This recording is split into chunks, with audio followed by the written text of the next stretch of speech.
नमस्कार दोस्तों, आप सभी का इस वीडियो में स्वागत है। दोस्तों, आज हम लेने जा रहे हैं बिहार सामान्य ज्ञान के कुछ महत्वपूर्ण एमसीक्यूज़ जो आपके विभिन्न कॉम्पिटिटिव एग्जाम्स में पूछे जाते हैं। तो चलिए शुरू करते हैं आज का यह वीडियो। दोस्तों, पहला क्वेश्चन है, बिहार की कितनी आबादी के पास रोजगार है? तो दोस्तों, आपको बता दें कि बिहार की 1/3 के पास ही केवल रोजगार है।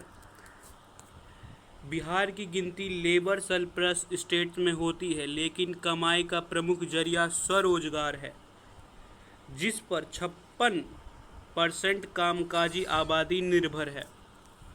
अगला क्वेश्चन देख लेते हैं, बिहार का शोक किस नदी को कहा जाता है?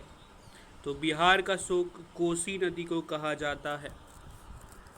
अगला क्वेश्चन है, महावीर ने किस भाषा में जैन धर्म का प्रचार किया था?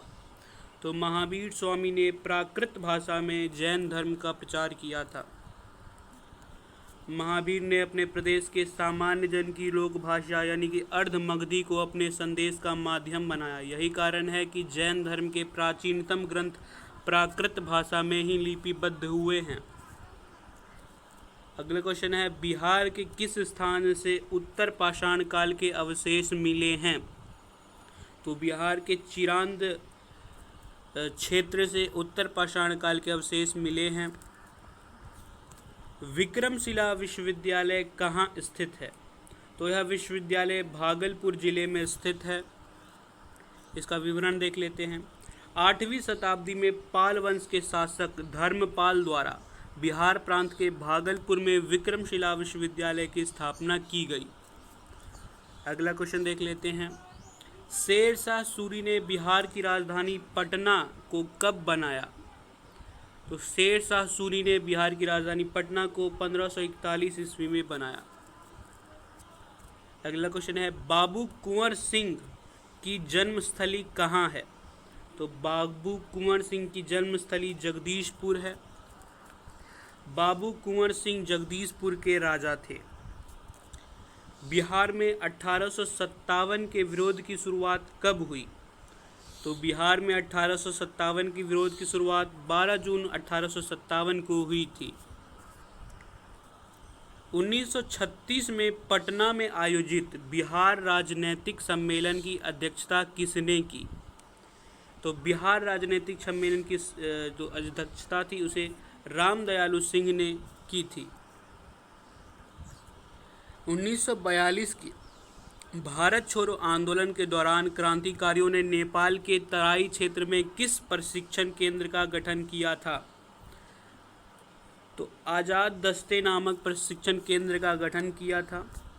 आज़ाद दस्ते का गठन 1942 के आंदोलन के दौरान जयप्रकाश नारायण और अन्य क्रांतिकारियों द्वारा किया गया। बिहार विधानसभा में कुल कितनी सीटें हैं? तो बिहार विधानसभा में आपको बता दें कुल 75 सीटें हैं।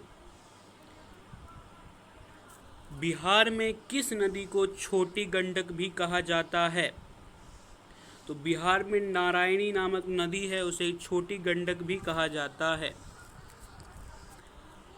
कौन सी नदी बिहार में गंगा में मिल जाती है? तो उपरोक्त सभी नदी, घाघरा, सोन और गंडक, ये सभी नदी बिहार के गंगा में मिल जाती है। बिहार में बहने वाली प्रमुख नदियों में गंगा, सोन, गंडक, कोसी, घाघरा, सरयू, महानंदा, बागमती, अजय, सकरी, ये सभी नदियां हैं।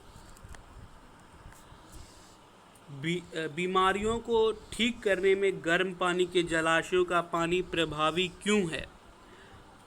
क्योंकि पानी में सल्फर और खनिज नमक होता है, जिससे कि बीमारियों को ठीक कर देते हैं। बीमारियों को ठीक करने में गर्म पानी के जलाशयों को पानी प्रभावी होता है, क्योंकि उस पानी में सल्फर और खनिज नमक होती है। बिहार में सबसे कम लिंगानुपात किस जिले में है? तो बिहार में मुंगेर जिले का लिंगानुपात सबसे कम है। 2011 की जनगणना के अनुसार बिहार में मुंगेर का लिंगानुपात 876 है, जो बिहार में सबसे कम है। अगला क्वेश्चन है, बिहार में सोने को सुरक्षित भंडार कहाँ है? तो बिहार में सोने का सुरक्षित भंडार मुंगेर में है। बिहार में एबेस्ट की खान कहाँ है? तो बिहार में मुंगेर में एबेस्ट की खान है। बिहार में जूट फैक्ट्रियाँ कहाँ है? तो बिहार में पूर्णिया, कटिहार और दरभंगा, यहाँ पर जूट की फैक्ट्रियाँ हैं। बिहार में कितने कृषि क्षेत्र हैं? बिहार में कुल 8 कृषि क्षेत्र हैं। बिहार में सर्वाधिक उगाई जाने वाली फसल घटते क्रम में बताना है। तो बिहार में सर्वाधिक उगाई जाने वाली फसलों में चावल, गेहूं, मक्का, दाल ये हैं। बिहार में सर्वाधिक उगाई जाने वाली फसल है चावल, गेहूं, मक्का और दाल। अगला क्वेश्चन है, बिहार के किस जिले में बॉक्साइट पाया जाता है? तो बिहार के मुंगेर जिले में बॉक्साइट पाया जाता है। अगला क्वेश्चन है, बिहार के किन जिलों में सोडियम नमक की प्रचुरता है? तो बिहार के पूर्वी चंपारण, सारण और मुजफ्फरपुर में नमक या सोडियम की प्रचुरता है। बेकार किस्म के सोरेमेम पोटेशियम नाइट्रेट की कितनी मात्रा होती है? तो इसकी जो मात्रा होती है वो 28.66% होती है। निम्नलिखित में कौन सी फसल खरीफ की फसल है? तो निम्नलिखित में बाजरा की जो फसल है वह खरीफ की फसल है। बिहार का पहला डॉल्फिन अभयारण्य कौन सा है? तो बिहार का पहला डॉल्फिन अभयारण्य है विक्रमशिला गंगा डॉल्फिन अभयारण्य। बिहार का कौन सा पक्षी अभयारण्य उत्तर भारत का सबसे बड़ा अभयारण्य है? तो बिहार का कुशेश्वर अभयारण्य उत्तर भारत का सबसे बड़ा अभयारण्य है। कुशेश्वर स्थान पक्षी अभयारण्य दरभंगा जिले के अंतर्गत कुशेश्वर स्थान पूर्वी प्रखंड में यह झील है, जिसे स्थानीय भाषा में चौर कहा जाता है। अगला क्वेश्चन है, निम्नलिखित में किस पक्षी अभयारण्य में झील है? तो निम्नलिखित में गोगाबिल अभयारण्य में झील है। अगला क्वेश्चन है, गोंड जनजाति बिहार के किन जिलों में पाई जाती है? तो गोंड जनजाति बिहार के छपरा, चंपारण और रोहतास जिलों में पाई जाती है। गोंड जनजाति की भाषा क्या है? तो गोंड जनजाति की जो भाषा है वह मुंडारी भाषा है। अगला क्वेश्चन है, 2001 की जनगणना के अनुसार बिहार में अनुसूचित जनजातियों की संख्या की प्रतिशत कितना था? तो 2001 की जनगणना के अनुसार बिहार में 0.6% जो थी वह अनुसूचित जनजातियों की संख्या का प्रतिशत था। बिहार में भारत की दूसरी महिला रोजगार कार्यालय कहाँ स्थापित किया गया है? तो बिहार के पटना में दूसरी महिला रोजगार कार्यालय स्थापित किया गया है। बिहार से प्रकाशित पहला हिंदी समाचार पत्र था। तो बिहार से प्रकाशित पहला हिंदी समाचार पत्र था वह प्रदीप था। हिंदी मासिक बालिका का प्रकाशन कहाँ होता था? तो हिंदी मासिक बालिका का प्रकाशन पटना में होता था। मधुबनी चित्रकला के महत्वपूर्ण चित्रकार कौन हैं? तो भारतीय दयाल मधुबनी चित्रकला के प्रमुख महत्वपूर्ण चित्रकार हैं। अगला क्वेश्चन है, अंगिका भाषा किस जिले में बोली जाती है? तो निम्नलिखित में से भागलपुर में अंगिका भाषा बोली जाती है। केंद्रीय और राज्य सरकारों द्वारा कौन सी कल्याण योजना को समान रूप से वित्त पोषित किया जाता है? बंधुआ श्रम पहचान और पुनर्निवास योजना को केंद्रीय और राज्य सरकारों द्वारा पोषित किया जाता है, वित्त रूप से पोषित किया जाता है। अगला क्वेश्चन है, सार्वजनिक वितरण प्रणाली यानी कि पीडीएस के संबंध में कौन सा कथन सत्य है? तो इसके संबंध में सभी कथन सत्य है कि यह योजना केंद्रीय और राज्य सरकारों के बीच संयुक्त उद्यम है। इस योजना का उद्देश्य कमजोर वर्गों के हितों की रक्षा करना है। इस योजना के तहत केंद्रीय एजेंसी की मदद से राज्यों को आवश्यक खाद्य सामग्री आवंटित किया जाता है।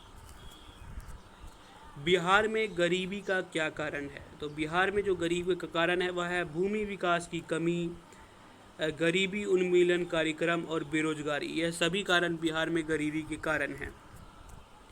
गंगा के प्रदूषण को रोकने के लिए केंद्रीय प्रदूषण नियंत्रण बोर्ड द्वारा कौन सा निकाय बनाया गया था? तो गंगा का जो प्रदूषण है उसको रोकने के लिए केंद्रीय प्रदूषण नियंत्रण बोर्ड ने गंगा कार्य योजना नामक निकाय का गठन किया था। अगला क्वेश्चन है, बिहार राज्य प्रदूषण निवारण परिषद का गठन किस अधिनियम के तहत हुआ था? तो इसका गठन जो है वह जल प्रदूषण रोकथाम और नियंत्रण अधिनियम 1974 के तहत इसका गठन हुआ था।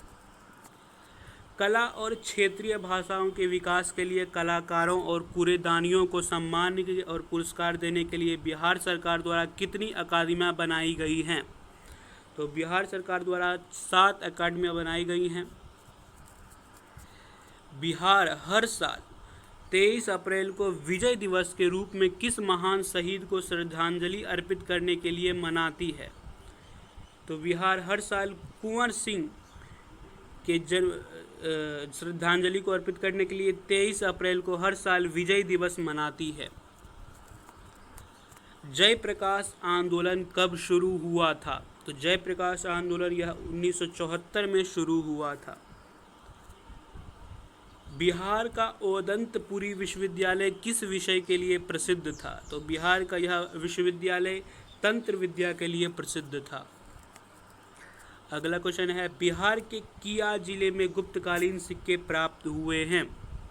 तो बिहार के जो वैशाली है उसी के किया जिले में गुप्तकालीन सिक्के प्राप्त हुए हैं। बिहार में गांधी सेतु कहाँ है? तो यह बिहार में गांधी सेतु जो है वह है दरभंगा जिले में। बिहार में गांधी सेतु पटना में है। तो बिहार में जो गांधी सेतु है पटना में है, यहाँ पर गलत दे दिया है। यह भारत का सबसे लंबा सड़क का पुल है। बिहार में किस राष्ट्रीय राजमार्ग की सर्वाधिक लंबाई है? तो बिहार में NH यानी नेशनल हाईवे 31 की सर्वाधिक लंबाई है। अगला क्वेश्चन है, बिहार में आंतरिक जलमार्ग विकास प्राधिकरण किसने स्थापित किया? तो यह बिहार सरकार ने इसका स्थापित किया है।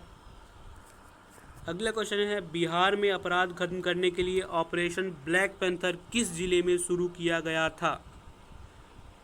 तो बिहार के पश्चिमी चंपारण जिले में ऑपरेशन ब्लैक पैंथर शुरू किया गया था। अगला क्वेश्चन है, माफिया गिरोहों को खत्म करने के लिए बिहार में निम्नलिखित में से कौन सा ऑपरेशन शुरू किया था? तो बिहार में माफिया गिरोहों को खत्म करने के लिए ऑपरेशन कोबरा शुरू किया गया था। तो दोस्तों, ये थे कुछ महत्वपूर्ण क्वेश्चन जो आपके विभिन्न कॉम्पिटिटिव एग्जाम्स में पूछे जाते। मिलते हैं अगले वीडियो में, तब तक के लिए जय हिंद।